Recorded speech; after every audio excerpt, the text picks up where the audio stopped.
question that you could get asked. So one thing that's really helpful to me is um, kind of take stock of, maybe things that you've been involved in on campus or projects that you worked on that might have some things in there that could be applicable to multiple questions. So, if you worked on a group project and you had to, resolve conflicts, but you are also working on a tight deadline, think of some examples that you could apply to multiple different questions rather than trying to come up with an answer for every possible question. Because a lot of your examples probably could be used multiple times. And that was very helpful to me when I was interviewing. Yeah. Yeah, and you'd be surprised too. There's a lot of transferable skills out there. So if they are asking about something that maybe you haven't had an industry experience yet, but you have worked in maybe a more customer service centered role, those still those roles still have transferable skills that they may be asking you about, about problem solving, about communication. That those have those as well. Okay, and that's the interview. We're so close. So after the interview, it's always good to send a thank you message afterwards. Not everyone does this, so it could potentially set you apart and keep you in their mind for longer. Say they were to interview, I know a lot of schools have like an interview day where they'll set up, you know, 12 interviews for an employer. If you were a part of that 12 and say maybe only two of them sent a thank you note the next day, as thank you email or LinkedIn connection, then that's two people whose names are going to be inside of that recruiter or interviewer's name for longer than the other 10. So it never hurts. Um, and then after you've asked, what's the follow up window, reaching out when it gets close to that time or a little bit after that time to just check in to see how things are going and reaching out. I wouldn't, bombard them because, like we said, email inboxes can get pretty full. So I wouldn't put, an email and then the very next day email and the very next day email, give them some time to respond. They may be wrapping up some other interviews. But then I also put in the post interview to kind of assess yourself, what went really well, what questions stumped you, were you able to think of some examples later on that would have been more applicable to questions that you were asked, and maybe writing those down so you can remember them for next time. And then I also say that this is an opportunity to assess the company, especially if you went into an in-person interview. What did the office look like? How did the people other than your interviewer look when they were walking around? Did they seem happy to be there? What does that look like for you? And then you'll probably ask them more questions about the role, or they'll at the very least tell you more about it, and you can kind of evaluate, does that fit with what you're looking to get out of the experience? Oh, we got another question in the chat. Advice on how to handle a situation where the interviewer has rescheduled the interview appointment more than 3 times. That is a tough one because things do come up. So I completely understand having to reschedule, but that is a lot of rescheduling. I think it would be great to send them your full upcoming availability and say, this is an option. You don't have to take what I say. Um, But you could say, I am interviewing for the next 2 weeks. These are the time slots that I have available. I need to make a decision by the end of these 2 weeks. That puts some pressure on and kind of gives the insinuation that, there are other people in the market that are interested in me. So if you would like to interview me, we need to set up a time within this window. And I think that may be a tactic. We'll see. But I think setting a timeline to let them know, like, you can't keep stringing me along. 'Cause say you did have other interviews and they were giving you an offer, and you need to know if you want to accept it or not. So I think that's important to set a timeline. Good question. Fucking hell. And then just for your reference, if you don't have to use this also, but I gave a kind of like a outline, a template for writing a thank you note. Feel free to screenshot this page. But what it's kind of looking at is you're thanking them, but you're also calling back to something that you talked about in the conversation. It was really interesting learning more about Mckenney's United Way campaign. I really think that that is a cool aspect of your company. I'm excited to learn more about possibly joining the team, as I feel my experience with fundraising makes me a competitive candidate. You know, Calling back to the details that you talked about will again remind them of the conversation that you've had with them and let you kind of bring back the positive aspects of what you spoke about to them. So we'll give it 2 more seconds for people to screenshot. 1, 2. Okay, cool. And then, just in case you want to put these skills to use in some of our open positions, we've got a bunch of co op positions and some intern positions available for spring and summer next year, as well as several full time opportunities in our Atlanta and our Charlotte office. That QR code on the screen will take you to all of our open positions. And I like to invite people to follow us on LinkedIn if you don't see an opportunity that you're interested in right now, but maybe something's going to open up in the future because you never know. So please follow us on LinkedIn so you can stay up to date when new opportunities arise. But that is all that I have. So we can open it up to any further questions.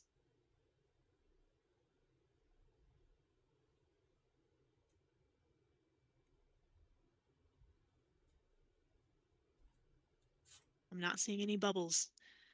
That means everyone's going to be so super prepared for their interviews. They're going to crush it.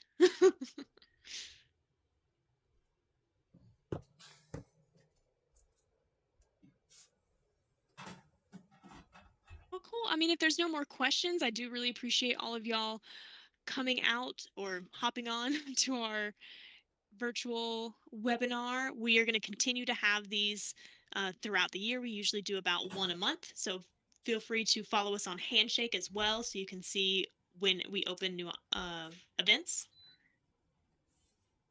I think I just saw a hand raise. I don't know if that's related to our previous hand raise. If it isn't, feel free to come off mute and ask a question. I have a question. Yeah. My name is Leighton Turner. I'm currently a senior at Prairie View A&M University. And I have a question in regards to the interview. Actually, in the interview in itself, a lot of times from the previous interviews I've been in, they normally start off with the question, "Tell me about yourself." What is the exact, like, in regards to the appropriate, I would say, like, concrete way of really answering that question? Because of course, you don't want to give them your personal story a personal background. You want to kind of give them the skills that you have and what you've done within the last few years of being in college or internship experience or whatever. So, what's kind of the appropriate way, a professional way of answering that question? That's a great question. I think that's the time where it can kind of be more elevator pitch esque, where you're doing that brief recap, highlighting what is most relevant to the job that you're applying to, because you don't want to detail out all of your experience. You want to put what's most relevant, so that way you're not there for 5 minutes just talking about that. But I'm really interested in what people are passionate about. So when I ask someone to tell me about themselves, I want them to say, you can say what your most recent or most relevant experience is. And then I would recommend saying what you liked about it. And that way they can kind of see, or what motivated you to get that position. So that way they can see a little bit more about you, what you enjoy doing in work and why you enjoy doing it. So if I'm in HR, so if someone were to ask me to tell me about them about myself, I would talk about, I've been in our co-op and intern program specialist role for a little while. I myself was an intern and I really appreciated the company's investment into me, and I want to give that back to future students as well. That's where you're kind of touching on, I've done this, I've been doing this. This is why I really enjoy it and why I'm going to continue to be passionate about this. That's my take. But you could Thank always you. look at like elevator pitch structures online. Okay. Thank you.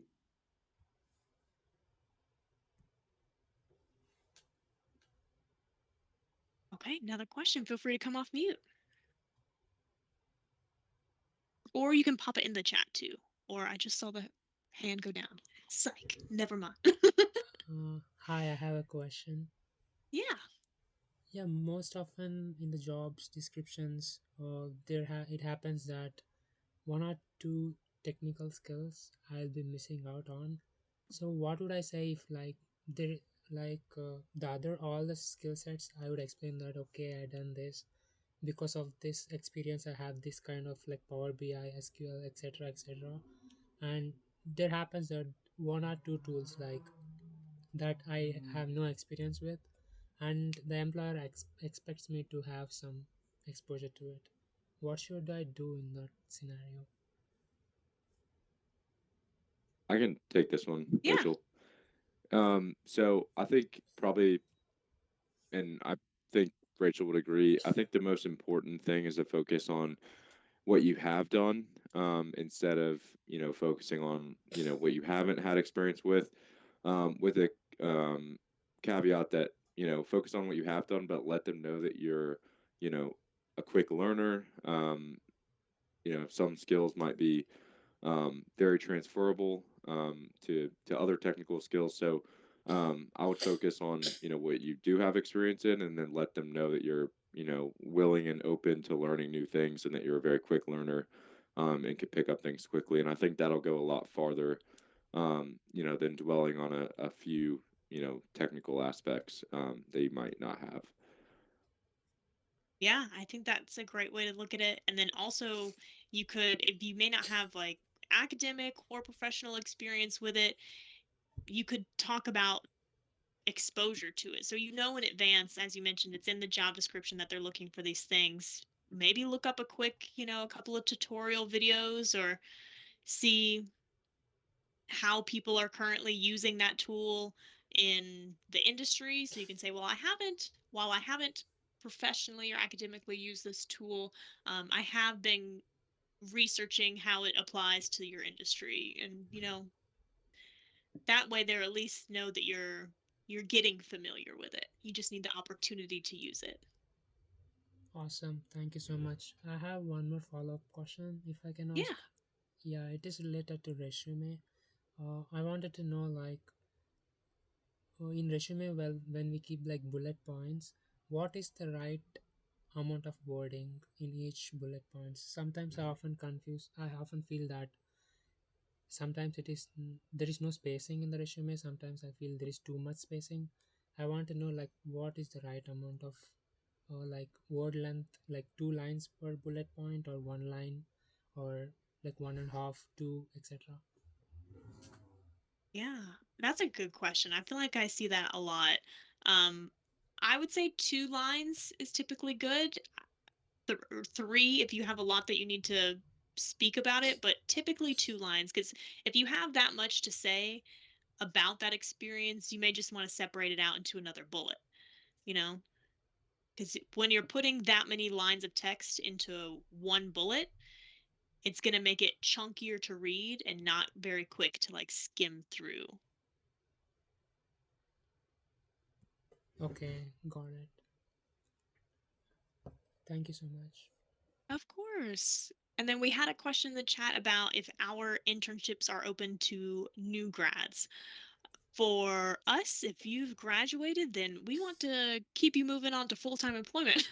So our internships and co-ops are geared towards students who are still in school. So if you've already graduated, then I would recommend looking at full-time opportunities at that point.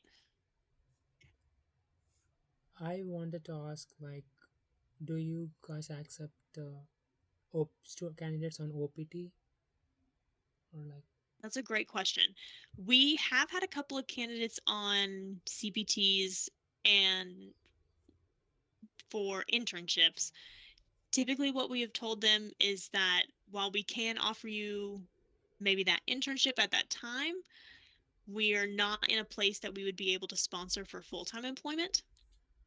So that makes it a little bit trickier, especially if that department is really looking to use their co-op program as a pipeline to fill a full-time role 2 years from now, they know they're not going to be able to sponsor. So that can kind of make it a little bit trickier. Got it. Yeah, so this is a vague assumption. Like I have a question I have usually when employers have two kind of descriptions. One, they say that they are accepting OPT or not accepting, and then they say that we sponsor or not sponsor. So not sponsoring means that inherently they don't accept OPT. Is that the case? It could be. It could be. Or it could be that they accept it, but at the time when your OPT would end and you would need to have sponsorship, then they wouldn't be able to do it. Okay, got it. So it would be optimal for me to apply for companies that say they provide sponsorship. Yeah, I think so. Of Got it. Thank you. course. Hey, so my name's Quinn. I'm a student at Auburn, and a lot of the times I'll have employers like hammer me with questions, and then I'll answer them, and then there'll be like awkward silences in between. Would you say most employers prefer like an active conversation version of an interview, or more just like saving my questions for the end? Mm, Me personally, I would love it to be more conversational. I know some people have they have a list of questions, they want to get through these questions, so they may after the end of that want to move through their question set to make sure they answer all of them. But I love a conversation. Corey, what do you think? Yeah, I would definitely agree. A conversation is the way to go. Excuse me. Okay, thank you. Um, yeah, I mean, keeping kind of an active dialogue is definitely going to be better in the long run, and you connect better that way. Okay. Well, would you say it's better to like play it by ear? Because I have had interviews where it's like they seem to be going one after the other, and they don't really like seem to care about what I have to say like about their company like until the end. But then some kind of like seem like they're open to it. You know what I mean? Yeah, I mean, it definitely, you can kind of gauge. I think, sometimes people have a very specific set of questions that they really have to, get through and want to make sure they get to all of them. So they could come off maybe a little bit short. And then, you can save that dialogue for the end. But yeah, I think, you're definitely hitting the nail on the head. It's good to be flexible and kind of adapt your style to the interviewers. Okay, perfect. Thank you.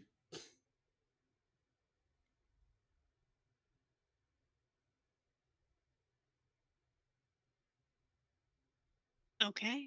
Great questions. Thank y'all for coming. This was a really big group. We appreciate y'all taking the time and hope that you have been able to find this useful.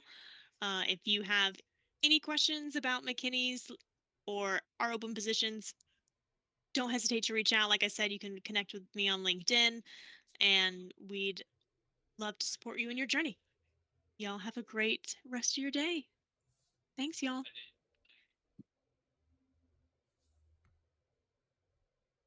Thank you. Thank you.